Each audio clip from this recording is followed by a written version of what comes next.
লিটন দাস ও সৌম্য সরকারের টি-20 ব্যাটিং যেন এখন অনেকের জন্যই হতাশার কারণ। না আছে ধারাবাহিকতা, না আছে পিচে টিকে থাকার ক্ষমতা। তবে এবার যেন মরুভূমিতে ব্যবস্থা হচ্ছে বৃষ্টির। এক নতুন ওপেনিং জুটি খুঁজে পেয়েছে বাংলাদেশ, যারা অস্ট্রেলিয়ার হাই পারফরমেন্স দলের হয়ে করছে দুর্দান্ত পারফরমেন্স। এর মাঝে একজনের মধ্যে চাইলে খুঁজে বের করা যেতে পারে রোহিত শর্মাকেই। প্রতিবেদনে বাকি অংশ জানবো বিস্তারিত। টি-20 ক্রিকেটে তামিম ইকবাল দলে নেই অনেক দিন। তার জায়গায় কত খেলোয়াড় না খেলিয়েছে বাংলাদেশ, কিন্তু এখনও প্রতিষ্ঠা হয়নি তার রিপ্লেসমেন্ট। এর মাঝে সবচেয়ে বেশি সময় যারা এই ফরম্যাটে ওপেনিং করার সুযোগ পেয়েছেন তাদের মাঝে অন্যতম লিটন কুমার দাস ও সৌম্য সরকার। বছরের পর বছর শুধু খেলেই গেছেন, অভিজ্ঞতা কাজে লাগিয়ে আর উন্নতি করতে পারেননি তারা।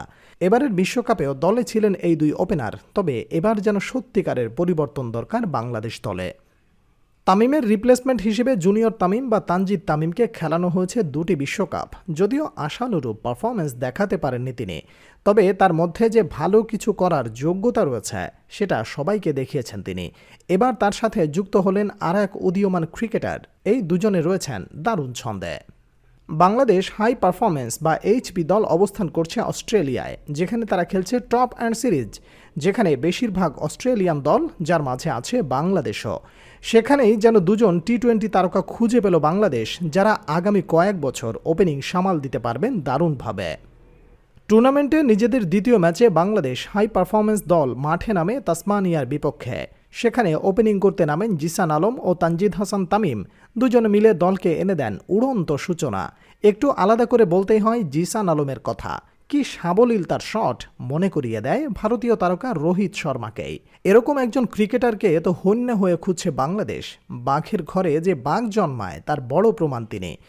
বাবা জাহাঙ্গীর আলম ও চাচা জুয়েল হোসেন মনা দুজনেই বাংলাদেশের জার্সিতে মাঠ মাতিয়েছিলেন।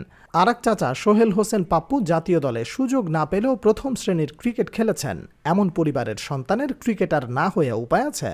সেই ধারা বজায় রেখে এদিন খেলেন দারুণ এক ইনিংস। তার ব্যাটিং বলে দেয় অন্তত টি-20 ক্রিকেটের দরজায় কড়া নাড়তে পুরোপুরি প্রস্তুত জিসান। ইনিংসের শুরু থেকে ছিলেন সাবলীল ব্যাটিংয়ে। এর মাঝে পাওয়ার প্লেতে এক ওভারেই হাঁকান দুটি ছক্কা। 6 ওভারে কোনো উইকেট না হারিয়ে বাংলাদেশ এইচপি সংগ্রহ করে 52 রান। 17 রান করেন তামিম ও 28 রান করেন জিসান আলম। তামিম একটু রক্ষণাত্মক ভঙ্গিতে খেললেও জিসান ছিলেন একেবারেই আক্রমণাত্মক ভঙ্গিতে। যতক্ষণ পিচে ছিলেন দৃষ্টিনন্দন সব শটে মাঠ মাতিয়েছেন তিনি। 23 বল স্থায়ী হয় তার ইনিংস, যেখানে আসে 38 রান। 3টি 6 ও 2টি 4 আসে তার ব্যাটে। 9ম ওভারে বিদায় নেন দুজনেই, তাদেরকে প্যাভিলিয়নে ফেরান এলিয়ট। এদিন দুজনের ব্যাটিং একটা জিনিস পরিষ্কার করেছে বেশ ভালো করেই।